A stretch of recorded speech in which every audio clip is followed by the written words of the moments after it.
어느덧 마지막을 향해서 달려가고 있습니다.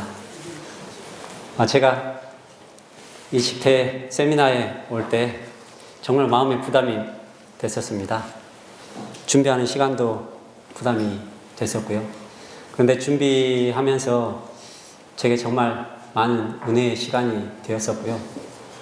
또 이 집회에 참여하면서도 제게 참 은혜의 시간들이었던 것 같습니다. 지금은 마지막이라 그러니 많은 부담이 덜어진 것 같습니다. 오늘로 저는 끝입니다. 다른 분들의 말씀을 더 많이 들으시면 좋을 것 같은데요. 제가 준비를 하고 이곳에 있으면서 제가 참 많이 부족한 사람이라는 것을 더 많이 깨달았습니다. 제가 더 많이 준비하고 더 많은 것들을 창조세계 가운데서 하나님께서 가르쳐 주셔서 더 알았더라면 더 많은 것을 여러분들에게 드릴 수 있었을 텐데, 제가 알고 있는 제 부족으로 인해서 제가 알고 있는 것밖에 전해드리지 못해서 참 죄송한 마음입니다. 다음에 제가 더 많이 깨우치면 더 많은 것들을 여러분과 나눌 수 있도록 하겠습니다. 오늘은 마지막 시간인데요. 하나님께서 창조하신 세계 가운데 가장 아름답죠. 아름다운 피조물 가운데 하나인 사람에 대해서 한번 살펴보고자 합니다. 이 분야는 제가 전문 분야가 아닙니다. 솔직히. 의학을 전문으로 한 사람도 아니고요. 우리 최차순 원장님처럼 많은 경험을 가지고 있는 사람도 아닙니다. 그런데 제가 받은 빗대로 여러분에게 한번 전해보도록 하겠습니다. 하나님께서 6일 동안 이 창조세계를 창조하시고 7일에 안식을 하셨습니다. 그런데 창조세계의 마지막이 누구였을까요? 사람이었습니다. 사람을 만드셨는데 마지막에 사람이 나온 이유는 사람을 위해서 모든 것을 준비하시고 주인공인 사람을 창조하신 것이죠. 여러분이 주인공입니다. 이 지구의 주인공은 여러분 각자인데요. 하나님께서 아담과 하와를 창조하시고 이렇게 말씀을 하셨습니다.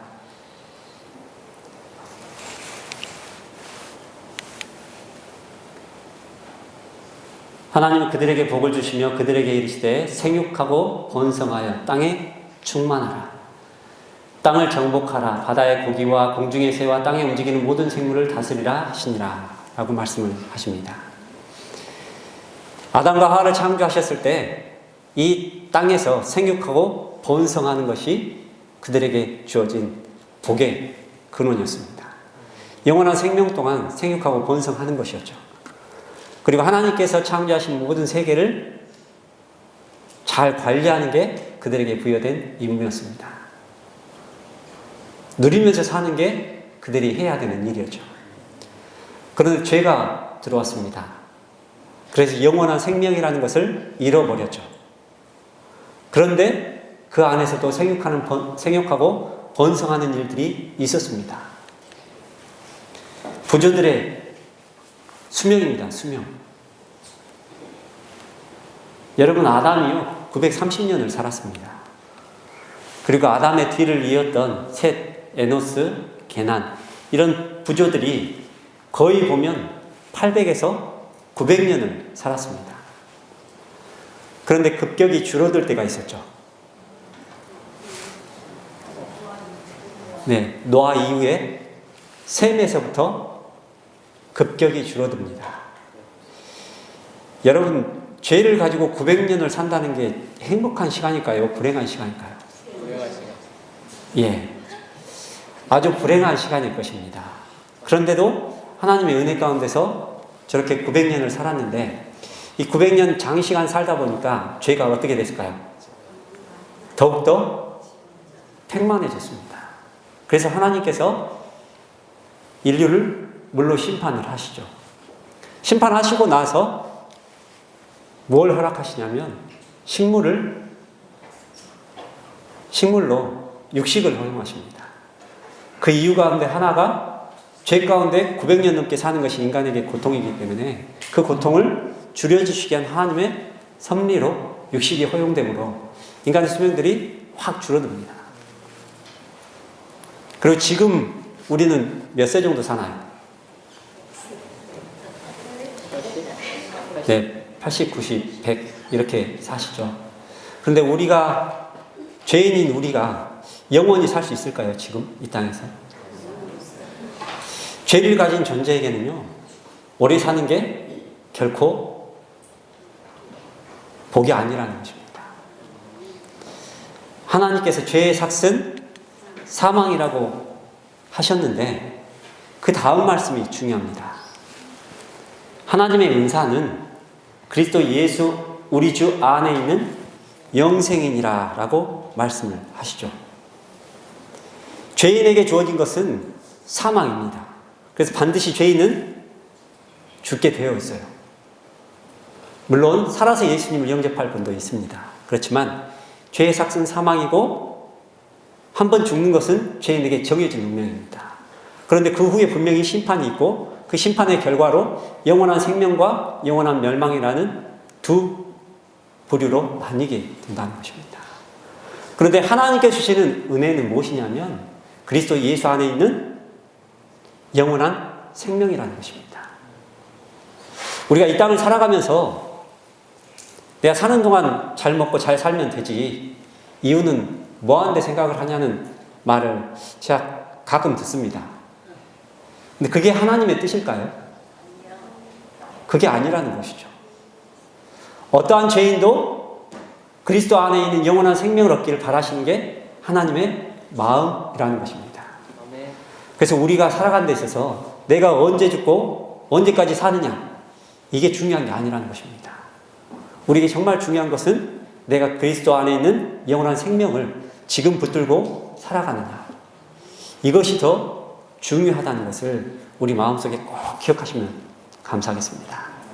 이게 하나님의 마음이라는 것을 우리 모두가 기억하시면 좋겠습니다.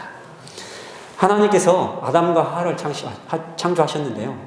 그 창조하신 모습이 이 시인의 고백과 같습니다. 시편 139편 14절 말씀을 보면 내가 주께 감사하옴은 나를 지으심이 신묘막측하시니라. 주의 행사가 기이함은 내 영혼이 잘 아나이다. 이 시편 기자의 고백이 제가 말씀을 연구하고 창조 세계 가운데 있는 인간의 모습들을 연구하면서 고백한 그 말씀입니다. 사람은요, 하나님께서 창조하셨는데 정말 신묘막측하게 창조하셨습니다. 여러분, 사람의 몸 가운데요, 필요 없는 게 없습니다. 꼬리뼈 있잖아요. 저는 꼬리뼈가 조금 다른 사람보다 더 많이 튀어나왔습니다.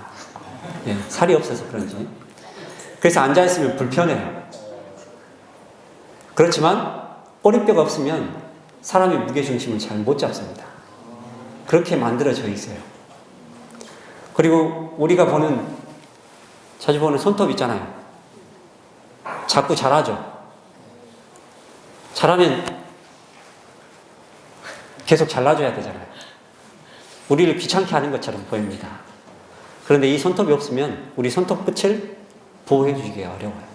나름대로의 우리 신체의 모든 부위들은 그 나름대로 하나님께서 창조하신, 만드신 이유가 분명히 있다는 것입니다.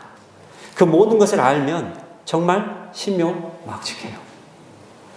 그런데 그 모든 것을 제가 말씀드리기는 어렵고요. 몇 가지만 말씀드리려고 합니다. 우리 신체는 이걸로 둘려 있습니다. 몇 가지 우리 몸에 나 있는 구멍을 제외하고는요, 대부분 이걸로 덮여 있는데 피부입니다. 피부는 우리 신체 기관 가운데 가장 넓은 기관이고요. 가장 큰 기관이면서 무거운 기관이라고 합니다. 그런데 이 피부가 하는 일이 있습니다. 가장 바깥에 있잖아요. 그래서 바깥에 있어서 우리 몸에 있는 것들을 잘 보호해주는 역할을 합니다. 일단은 외부로부터 안으로 들어오는 것을 막아줍니다. 세균이나 먼지나 꽃가루, 화학물질들이 우리 몸 안으로 들어오는 것을 먼저 차단해줘요. 그리고 자외선이나 유해한 환경들이 우리 몸 안으로 들어오는 것을 막아줍니다. 그것뿐만 아니라 안에 있는 것, 몸 안에 있는 것이 밖으로 나가는 것을 막아주기도 해요. 그 대표적인 게 수분입니다. 수분. 우리 몸은 몇 프로가 물이에요? 예, 70% 이상이 물입니다. 그러면 이 물이 우리 몸 안에 가둬져 있지 않고 증발하면 어떻게 될까요? 예, 우리 몸이 살아갈 수가 없습니다. 가장 바깥에서 우리 몸을 보호해 주는 것이 피부입니다. 피부. 근데 이 기능만 하는 게 아니고요. 여러 가지 기능들이 있습니다. 보면 우리의 체온을 유지를 해줘요. 그리고 더우면 땀을 배출해서 이 체온 유지 작용과 함께 작용을 합니다. 그리고 필요한 것들을 흡수를 해요. 여러분 주무시기 전에 기초 화장 같은 걸 하시잖아요. 얼굴에 피부가 흡수를 하기 때문에 이게 가능해요. 그리고 피부 안에도 호흡이 작용을 합니다. 그리고 마지막으로 볼 것이 지각작용이에요. 통증을 느낍니다. 여러분 조그마한 핀에 찔리면 여러분의 느낌이 어떠던가요? 따갑잖아요. 피부가 그 통증을 느껴주기 때문에 어디에서 느껴요? 뇌에서 인지를 합니다.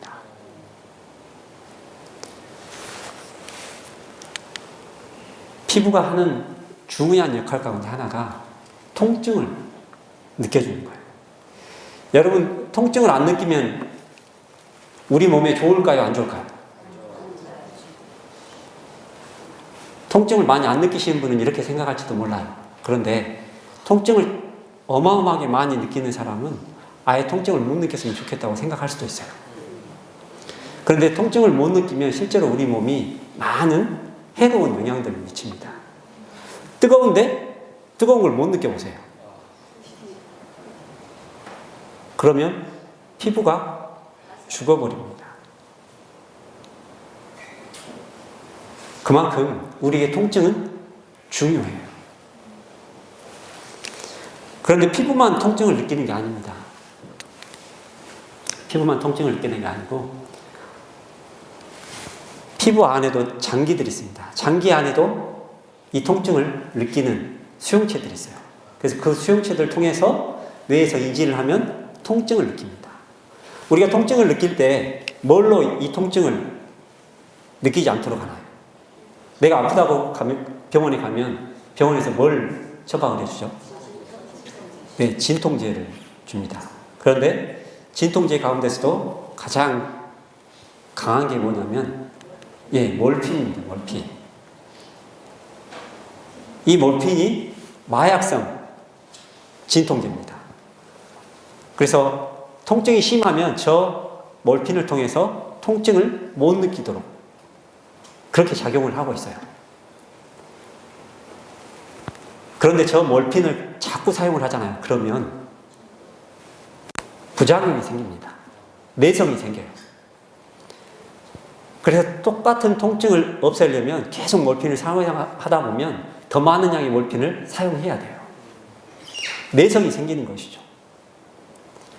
그런데 저 몰핀보다 효과가 약 200배 정도 좋은 엔돌핀이라는 게 있습니다. 저 엔돌핀이요, 우리 몸에서 분비가 돼요. 그런데 부작용이 없는 저 엔돌핀이 우리 몸에서 생성된다고 합니다. 언제 생성되는지 한번 보도록 하겠습니다.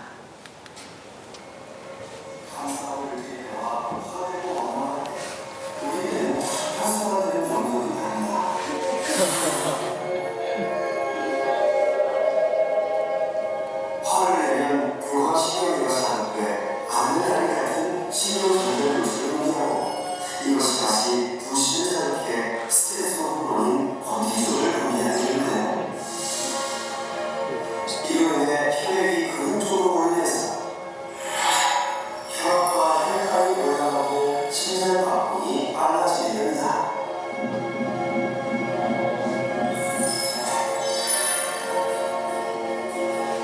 반면에 감사함을 느끼게 되면 척기역 중 사회적 관계 등에 관련된 부분, 즐거움과 관련된 쾌락 존수가 작용해서 도파민, 세로토닌, 엔도르핀 등 이른바 행복 호르몬을 분비하도록 영향을 줍니다. 그리고 이들 행복 호르몬의 영향으로 우리 몸은 심장 박동과 혈압이 안정되고 근육이 이완되면서 기분 좋은 행복감을 느끼게 되는 거죠.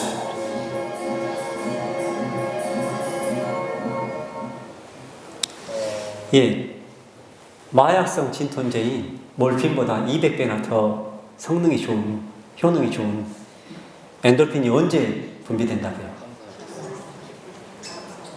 기뻐하고 감사할 때. 긍정적인 모든 것들을 통해서 이 엔돌핀이 우리 몸 안에서 자연스럽게 작용을 한다고 이야기합니다. 그래서 여러분 요양원이나 병원 가면 웃음 치료를 많이 합니다. 웃으면 뭐가 나올까요? 네, 엔돌핀이 나오겠죠. 여러분 웃음 치료하고 나서 엔돌핀을 많이 생성을 했는데 밖에 나오자마자 옆에 있는 사람이 나를 짜증나게 해요. 그러면 나왔던 엔돌핀 어떻게 될까요? 여러분 눈에 보이는 이런 부가적인 치료들 있잖아요. 그게 근본적으로 우리의 몸을 회복시키지 않습니다. 회복시키는 유일한 방법은 하나님의 말씀에 있어요. 말씀. 여러분 여기 말씀 보면 데살로니가전서 5장 16절에 18절 말씀인데요. 항상 기뻐하라. 쉬지 말고 기도하라. 범사에 감사하라. 이는 그리스도 예수 안에서 너희를 향하신 하나님의 뜻입니다. 우리가 어떠한 형편 가운데 기뻐하고 기도하고 감사하는 삶을 살 때 우리의 몸 안은 그렇게 반응을 하게 되어 있다는 것입니다. 하나님께서 그렇게 만들어 놓으셨기 때문에 저 말씀대로 우리가 저 말씀을 믿고 받아들이면 우리 몸은 그렇게 작용을 한다는 것이죠. 제가 2013년에 수술을 크게 했습니다. 그런데 수술을 하고 나왔는데 의사 선생님이 진통제로 몰핀 계열의 이 진통제로 2주 정도를 버텨야 그 고통이 사라질 거라고 이야기를 했어요. 근데 실제로 이제 수술하고 나와서 진통제를 달고 나왔죠.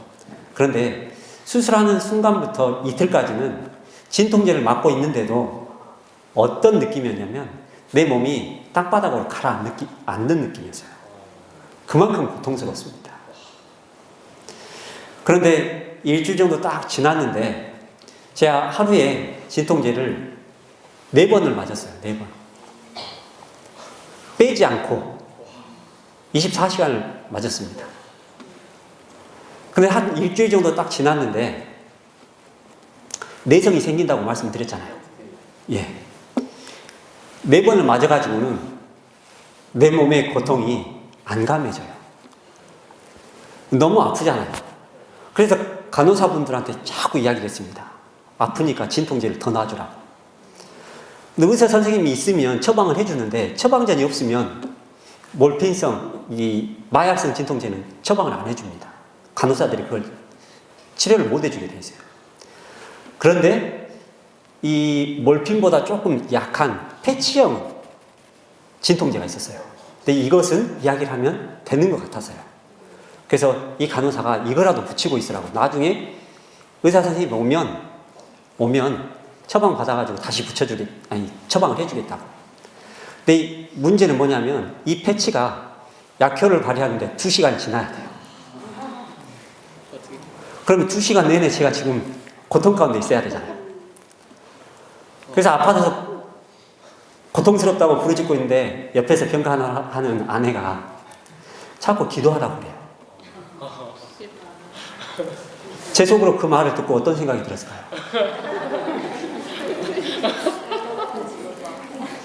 자기가 아프면 그런 소리가 나올까 이 생각했습니다, 제가. 근데 너무 아프니까 방법이 없어요, 제가 어지간하면 어금니 꽉 깨물고 참는 성격입니다. 그래서 저에게 그 큰 사고가 허락됐는지 저는 그걸 받아들이고 있어요. 그런데 그 고통은 제가 어금니를 꽉 깨물어도 참을 수 없는 고통이었습니다. 그래서 제가 그 막다른 길에 내몰려가지고 그때 기도를 드렸습니다. 예수님 좀 살려주세요. 예. 그런데 참 신기한 일이 벌어졌습니다. 분명히 간호사는 2시간이 지나면 약효가 발휘될 거라고 이야기를 했는데 진통제를 안 맞고 붙여놓은 지 1시간 정도 되니까요. 그 고통이 사라졌어요. 그리고 의사 선생님이 2시간 지나고 나서 오셨을까요? 안 왔어요. 다음 날까지 지났습니다. 그런데 패치를 붙인 상태에서 제가 그렇게 쭉 갔는데 패치를 뗐어요. 시간이 지나서 약효가 없다고 하니까 뗐는데도 고통이 사라졌어요. 저는 그걸 경험을 했습니다. 하나님께서 범사에 감사하고 항상 기뻐하고 우리가 언제든 어떤 상황이거든 기도할 때 하나님께서는 우리의 모든 치료와 고통들을 인내하고 견딜 수 있도록 해주시겠다고 약속하십니다. 그 약속이 우리가 막다른 골목에 다다라서 이루어지는 것이 아니라 매일의 삶 가운데서 이루어진다면 이 땅에서도 우리가 하나님의 뜻을 이루면서 살아갈 수 있는 믿음의 백성의 삶이라는 것을 꼭 기억하시고 우리의 삶에서 그 하나님의 뜻을 이루면서 생애하길 간절히 바랍니다. 이것만 신묘막측한 게 아니고요. 눈도 신묘막측합니다. 우리는 많은 정보들을 얻습니다. 오감을 통해서 정보를 얻죠. 그런데 많은 것을 시각을 통해서 정보를 얻어요. 그러면 시각에서 얻은 정보를 시신경을 통해서 뇌로 들어갑니다. 그런데 뇌에서는요, 이 많은 정보들을 분석을 해요. 순식간에. 그래서 인간인 뇌가 가지고 있는 1%의 능력만 우리가 제대로 발휘한다면 1초에 약 100조 개의 정보들을 처리할 수 있다고 합니다. 이게 인간이 만든 가장 뛰어난 AI, 인공지능의 100배 정도 성능이라고 이야기해요. 여러분 1초에 맞나요? 인공지능 하신 분? 제가 연구하면 그래요. 네. 과학자들이 그렇다고 이야기합니다. 네, 과학자들이. 우리가 1%만 사용해도 그 많은 능력을 발휘할 수 있다는 것이죠. 그런데 인공지능이 아무리 발달을 해서 정보 처리 능력이 뛰어나다 그래도 인간의 능력을 따라갈 수가 없어요. 하나님께서 만들어 놓으신 그 신묘막측하게 만들어 놓으신 그 인간의 능력이 제대로만 발휘된다면 절대 따라갈 수 없다는 것입니다. 이것이 얼마나 신묘막측한지 우리에게 증거해 주고 있습니다.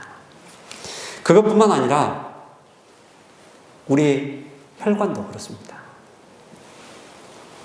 혈관은 이런 구조를 가지고 있어요.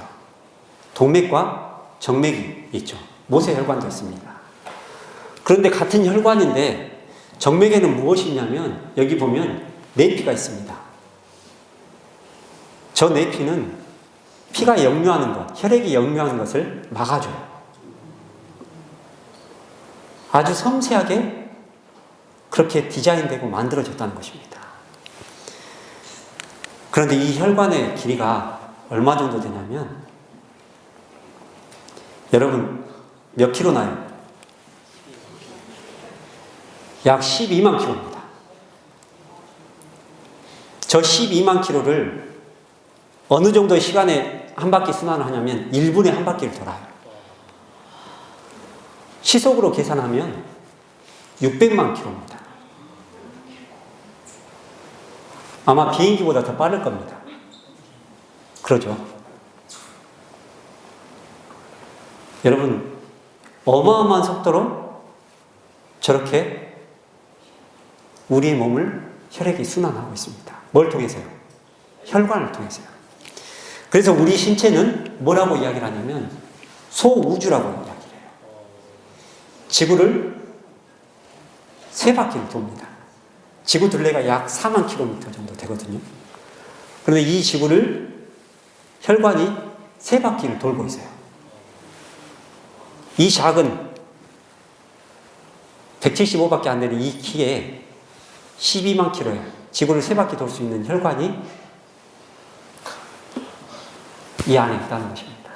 그래서 이 사람의 몸을 소우주라고 이야기를 하는 이유가 여기에 있습니다. 그런데 저 혈관이 12만 킬로가 우리 몸을 돌고 있는데 그 혈관 구석구석을 혈액이 돌고 있습니다. 그 일을 누가 하고 있을까요?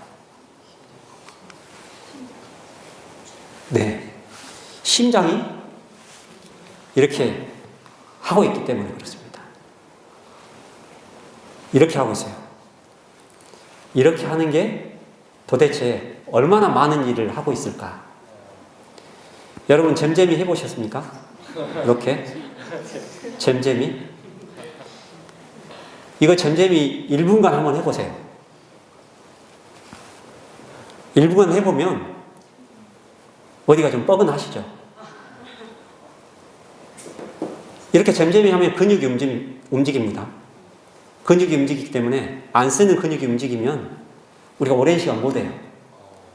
그런데 심장은 뭐 하고 있어요? 지금도 이러고 하고 있습니다. 어느 정도 이렇게 하는지 한번 보겠습니다. 이거 한 번 할 때 심장이 각동 한 번 합니다. 성인은 약 60에서 100회 정도 한다고 그래요. 그런데 이것을 1년으로 환산을 해보면요 3680만 번입니다. 평생 동안 몇 번 정도 할까? 좀 낮게 잡았습니다. 70년을 산다고 하면 평생 약 30억 번을 이렇게 운동을 합니다. 어마어마하게 운동을 하지 않습니까? 우리는 잼잼이 1분 하기도 힘든데 심장은 저렇게 이 활동을 계속해서 하고 있다는 것이죠. 여러분 그 활동을 멈추게 되면 어떻게 될까요? 심장이 멈추면 심장이 멈추는 이유는 여러 가지가 있습니다. 그런데 심장이 멈춰버리면 우리 몸 안에 무엇이 돌지 않아요? 네, 피가 돌지 않습니다. 그래서 사람이 죽게 되어 있어요. 심장이 하는 일은 정말 우리의 생각과 지혜를 뛰어넘습니다. 근데 이 심장을 누가 움직이고 계셔요? 하나님께서 움직이고 계셔요. 우리가 가진 심장의 기능이 이상이 있으면 사람은 뭘 하냐면 인공심장을 넣습니다. 이것보다 더 뛰어난 지금 기술이 개발돼서 더 좋은 인공심장이 뛰고 있지만 인공심장이 영구적으로 이걸 하고 있나요? 영구적으로 못해요. 인공심장을 넣어서 인공심장으로 교체를 해서 우리 몸 안에 들어와도 저것이 배터리가 닳으면 교체를 해야 되는 경우도 있습니다. 그리고 전원이 꼭 공급이 돼야 돼요. 기술이 좋아도.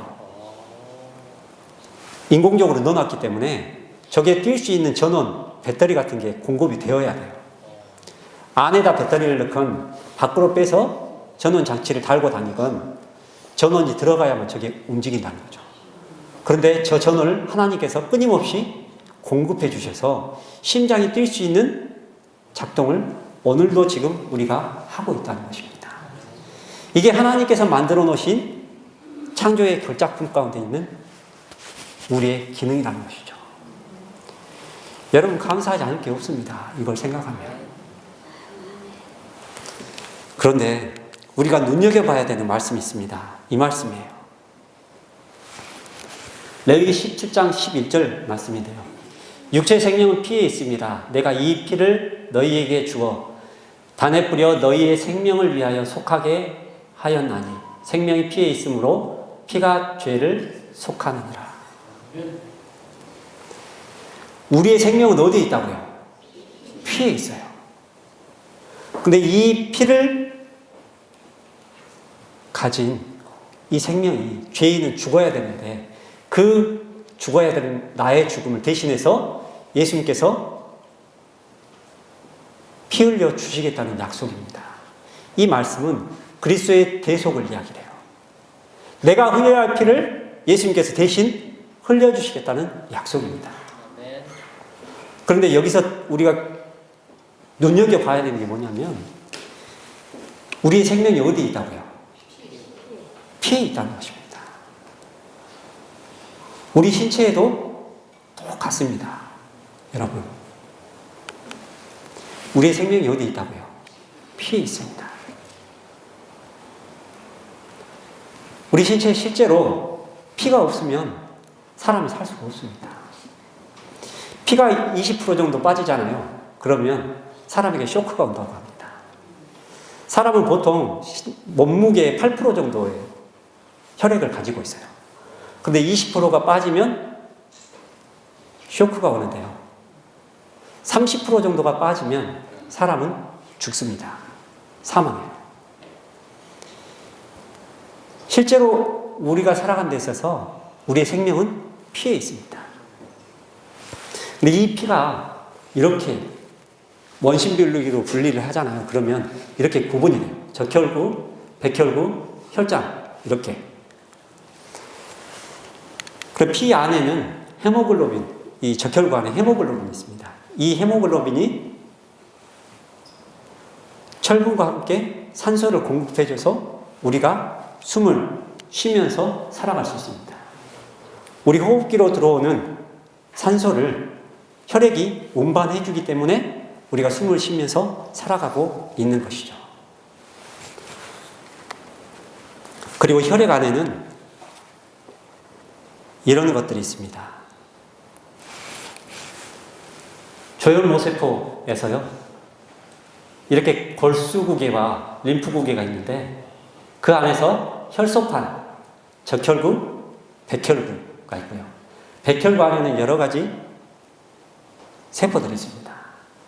그리고 이 림프구 안에 자연살상세포, NK세포라고 많이 들어보실 수 있습니다. 그리고 T림프구와 B림프구들이 구분이 되어 있습니다. 저 림프구나 세포들이 하는 일이 있어요. 우리 몸에 있는 세포들은 좋은 세포만 있는 게 아니고요. 안 좋은 세포들도 있습니다. 이 세포들이 좋은 세포의 영향으로 계속해서 증식을 못해요. 그런데 세포가 변질되는 경우가 있습니다. 멈춰야 될 때 안 멈춰요. 그게 바로 암세포가 됩니다. 근데 이 암세포가 우리 몸 안에서 계속해서 자라면 다른 세포에 영향을 미칩니다. 좋은 세포도 안 좋은 세포로 변질되는 것이죠. 이걸 막아주는 게 혈액 안에 있습니다. 막아주는 역할이 이렇게 작용을 해요. 그 열쇠는 인체의 면역세포에 있다. 우리 몸은 세포가 가라앉게 지속적으로 노출을 일으키고 유전자 변이를 일으켜 암세포를 급격히 증식한다. 하지만 이런 암세포의 천적이 있다. 자연살상세포라고 하는 NK세포다. NK세포는 인쇄를 들어가면 항색을 하는데 암세포와 같은 적을 나가는 즉각 작전을 일으켰다. 먼저 추가한 세포의 단백질을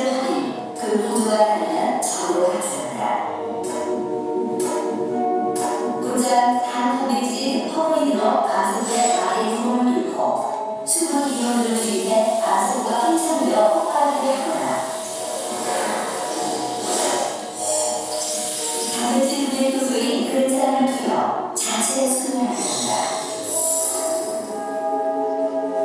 NK7은 그 수보다 움직임이 얼마나 활발하느냐가 관건. 활성도가 높은 NK7일수록 공격력이 강하다. 이 NK세포가 어디에 있을까요?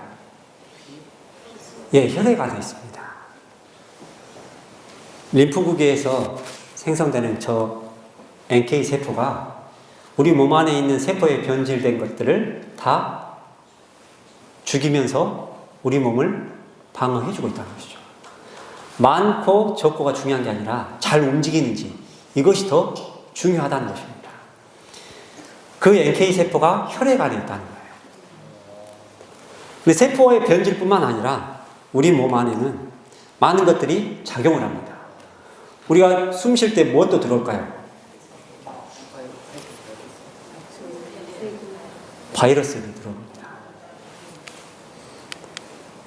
이 바이러스가 들어오는데 우리가 좀 구분을 해야 되는 게 세균하고 바이러스예요. 세균은 단독으로 생존이 가능합니다. 생존이 가능하다는 뭐냐면 에너지를 자기 스스로 조달해서 쓸 수 있어요. 그런데 저기 바이러스는 독립 생식이 안 됩니다. 그래서 반드시 숙주가 필요해요. 기생할 수 있는. 그래서 기생하면서 자신의 모습을 복제하면서 번식을 해나갑니다. 근데 우리 호흡기로 뭐가 들어온다는 거예요. 호흡기를 통해서 바이러스가 끊임없이 들어온다는 것이죠. 그러면 바이러스가 들어오면 우리 몸은 어떻게 작용을 할까요? 바이러스가 들어옵니다. 그러면 대식세포나 아니면 혈소판에서 이것을 감지합니다. 바이러스를. 그래서 신호 전달 물질 사이토카인을 분배를 해요. 사이토카인을 분배를 해서 뇌에 전달을 합니다. 뇌에서 전달을 받으면 이것에 대처하기 위해서 어떤 작용을 하냐면 면역 명령을 개시를 합니다. 그래서 열을 내기 시작해요. 열을 내면 혈관이 이렇게 부풀어 오릅니다. 그러면 면역세포 가운데 백혈구가 조금 더 커요. 그래서 이 백혈구가 활발하게 움직일 수 있는 길을 열어줍니다.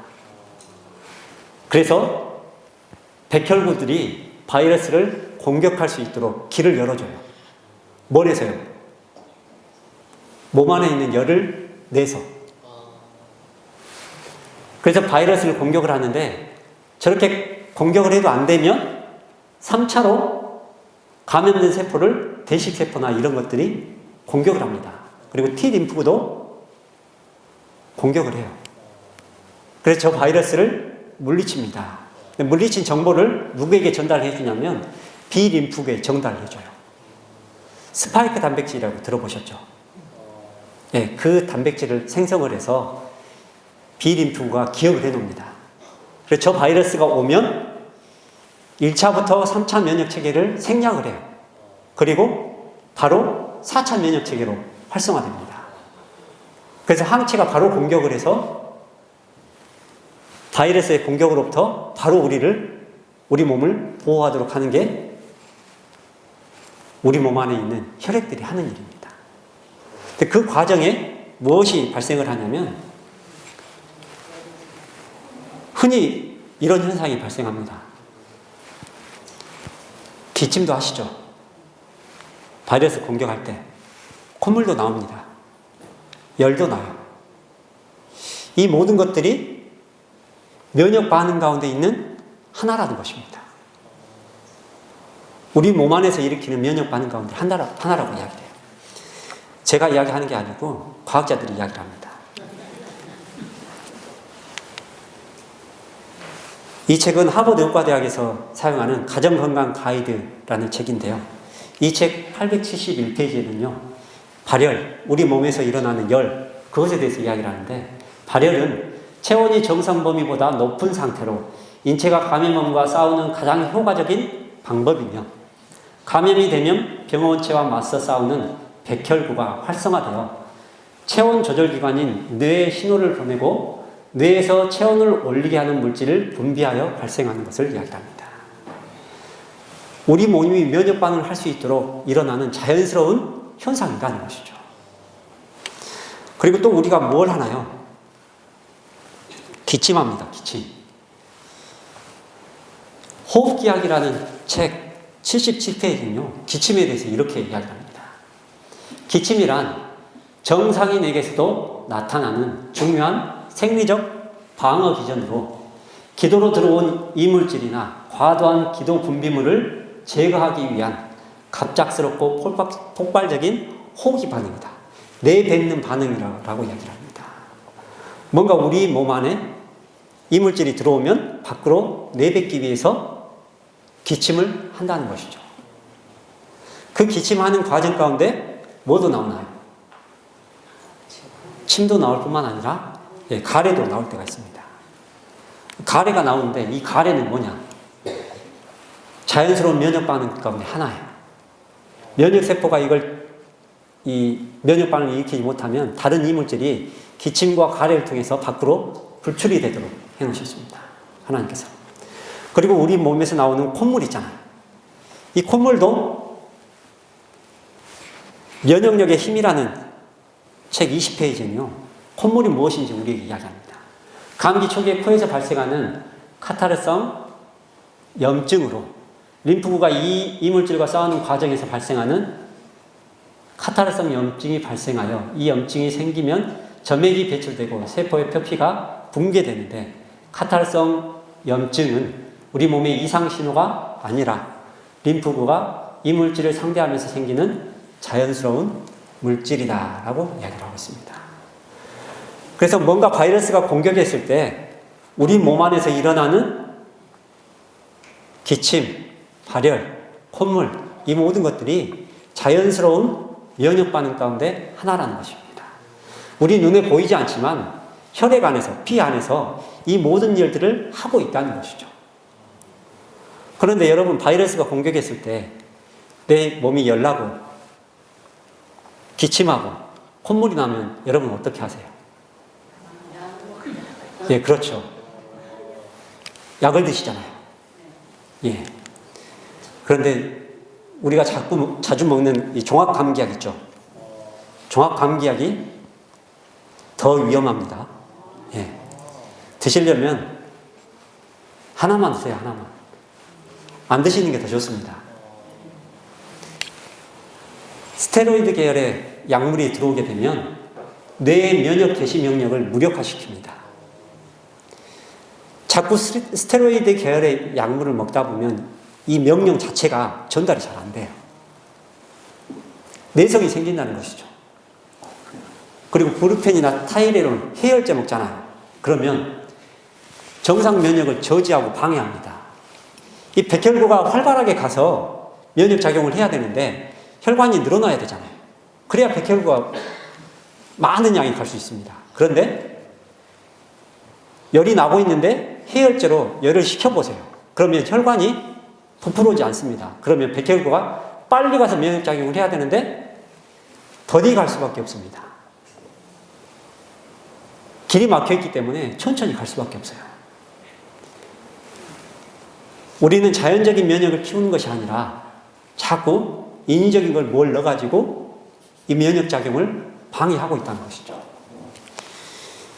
여러분 감기의 계절이 왔잖아요. 예, 감기 안 걸리려면 여러분 어떻게 하셔요? 1년에 한 번씩 예, 독감 예방접종 하시죠. 플루. 그리고 2020년부터 22년 지금도 조금 영향을 미치고 있는데 코로나 바이러스로 인해서 우리가 많은 사람들이 전 국민의 90몇 프로가 백신을 맞았습니다. 이게 예방책이라고 생각을 하고 백신을 맞은 것이죠. 그런데 이 바이러스들은요, 자기가 살기 위해서 자꾸 몸을 바꿉니다. 변이라고 하죠. 자기가 살기 위해서 하는 방법이에요. 바이러스도 자연스러운 삶의 생존 방식입니다.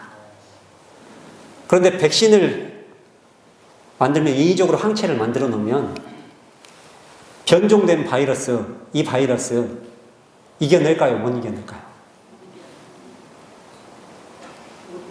못 이겨내요. 왜 그러냐면 항체가 작용을 못 합니다. 스파이크 단백질이 틀리기 때문에 항체가 가서 공격을 못 해요.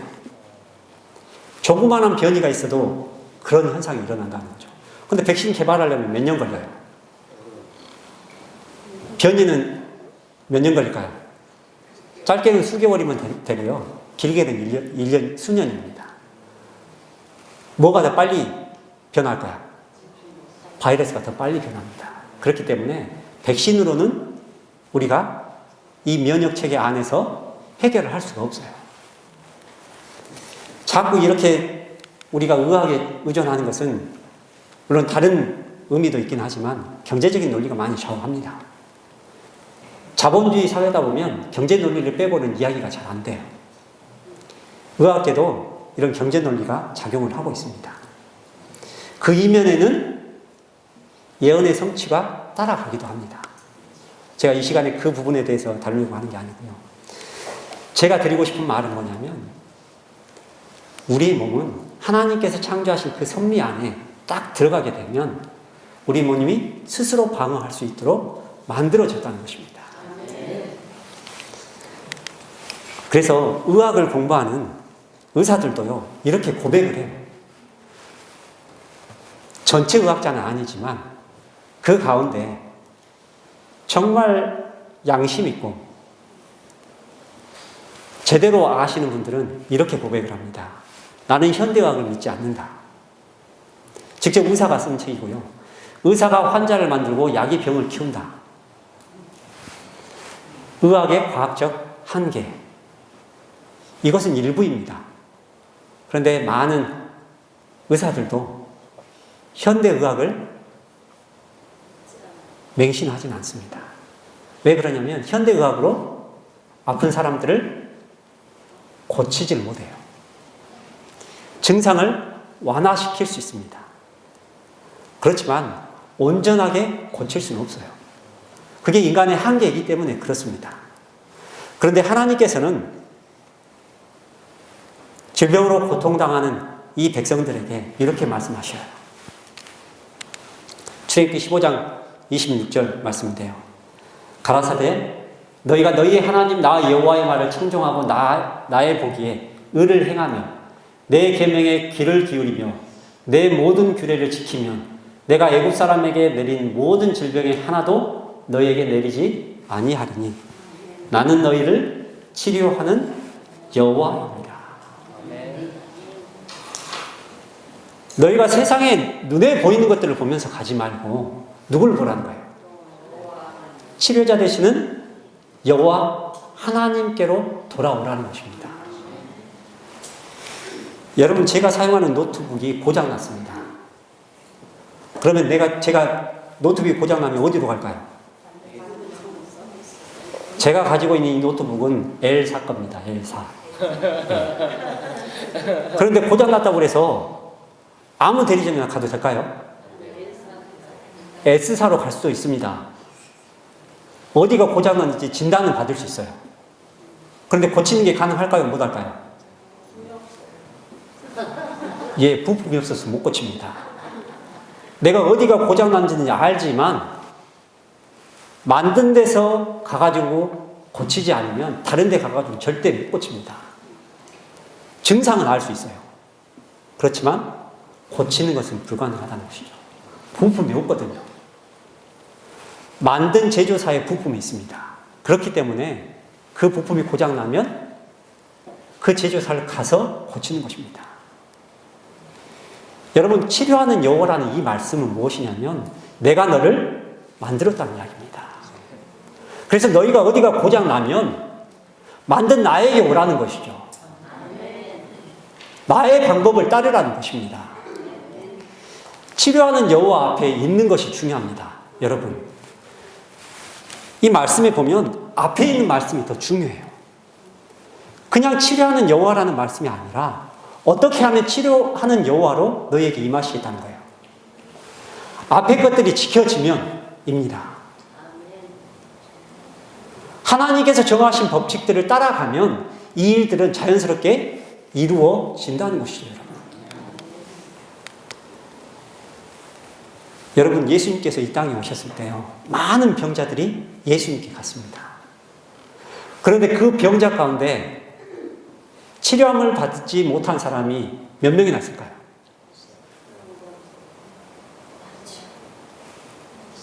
예수님께 가서 병자가 치료함을 받지 못한 병자가 몇 명이나 있을까요?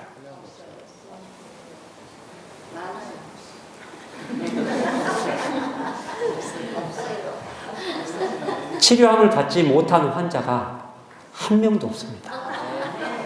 여러분, 예수님을 찾아가지 못해서 치료함을 받지 못한 환자는 많습니다. 우리 집사님이 이야기한 것처럼 많아요. 그런데 예수님께 나아가서 치료함을 받지 못한 사람은 한 명도 없습니다. 어떻게 예수님께서 그 병들을 고쳐주셨을까요? 의사도 아닌데. 그렇습니다, 여러분. 만드신 분이기 때문에 그렇다는 것이죠, 여러분. 내가 육체적으로 어디가 아플 수 있습니다. 내 마음이 어딘가 아플 수 있어요. 그래서 내 마음이 고통스러울 수 있습니다. 내 육신이 고통스러울 수 있어요. 그 고통이 은혜일 수 있습니다, 여러분. 우리는 고통이라고 쓰지만 읽을 때는 그것이 은혜라는 것입니다. 제가 2013년에 병원에 있을 때 많은 분들이 저를 위로하기 위해서 오셨습니다. 그런데 저는 제가 고통스러운 가운데 예수님을 만났기 때문에 그 고통이 고통이 아니었어요. 그래서 제가 받은 은혜들 나눴을 때요, 오신 분들이 위로를 받고 나가셨습니다. 제가 저랑 가장 친한 집사님이, 한 살 많으신 집사님이 저를 위로하러 오셨는데 그렇게 고백을 하셨어요. 내가 너를 위로하러 왔다가 위로를 받고 간다는 고백을 하고 가셨습니다. 그분이 2번인가 오셨어요. 네. 위로받기 위해서 오셨는지 모르지만 2번이나 왔다 가셨어요.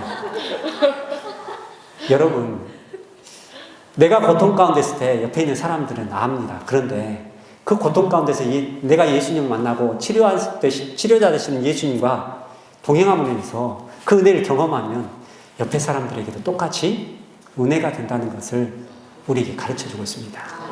그래서 이 시대에 세천사의 기별을 외칠 증인이 필요하다는 것이죠. 지식을 아는 전달자가 필요한 게 아니고요, 증인이 필요하다는 것입니다. 내가 육체적으로 고통받고 정신적으로 고통받아서 그 가운데 있을 때 예수님께 나아가서 치료함을 받아서 그것을 증거할 사람이 이 시대에 필요하다는 것을 우리에게 말씀하고 계십니다. 그래서 우리에게 많은 기별로 하나님께서 주신 그 치료제, 그것이 무엇인지 주어져 있습니다. 그리고 그 치료제를 세천사의 기별을 전하시는 이 세미나의 많은 기별 가운데 주어져 있어요. 이렇게 이야기합니다. 치료봉사 129페이지는요, 이렇게 이야기하는데, 깨끗한 공기, 햇빛, 절제, 휴식, 운동, 적당한 식사, 물의 사용, 하나님의 능력을 의지하는 것, 이것들은 참된 치료제입니다.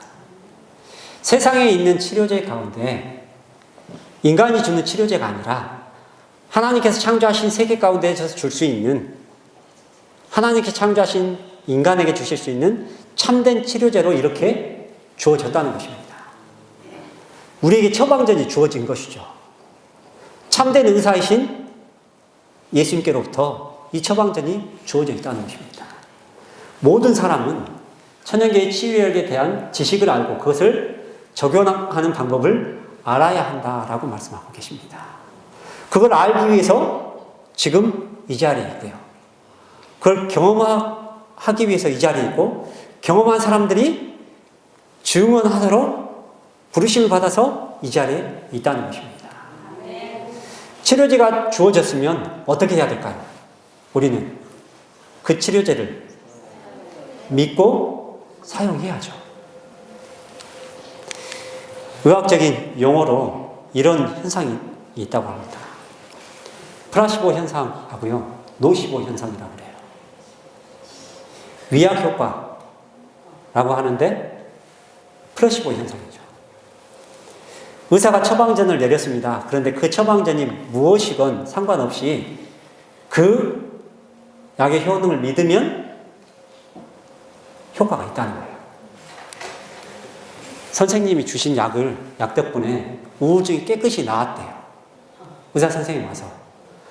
의사 선생님이 속으로 뭐라고 하고 있어요? 네, 비타민제 처방을 했는데 그것 먹고 나았다는 것이죠. 무엇이 낫게 했을까요? 예, 그 믿음이었습니다. 의사가 처방을 했기 때문에, 내 질병을 알고 있기 때문에 의사가 처방한 것이 내 병을 치료할 것이라는 믿음을 가지고 그 약을 먹었기 때문에 나은 것이죠. 그런데 노시보 현상은 거꾸로입니다. 아무리 의사가 옳은 처방을 내렸는데도 그 처방전을 받은 환자가 저 의사 돌팔이 같은데? 이런 생각으로 정확한 처방을 내렸는데도 그걸 믿고 받아들이지 않으면 절대 치료가 이루어지지 않는다는 것이죠. 우리가 아무리 처방전을 알고 있습니다. 그럴지라도 그것을 믿음으로 받아들이지 않고 우리가 노시보 현상처럼 의심한다면 결코 우리에게 그 경험은 이루어지지 않는다는 것입니다. 그래서 나의 믿음은 하나님의 치유력에 나의 몸이 반응하게 한다는 것입니다. 하나님께서 내리신 그 처방전을 우리가 있는 그대로 받아들이면 그 믿음이 우리 몸에 생명이 되어서 나를 치료하게 해 주신다고 말씀하고 계십니다. 그래서 고린도후서 3장 17절 말씀을 보면 그런즉 누구든지 그리스도 안에 있으면 새로운 피조물이라.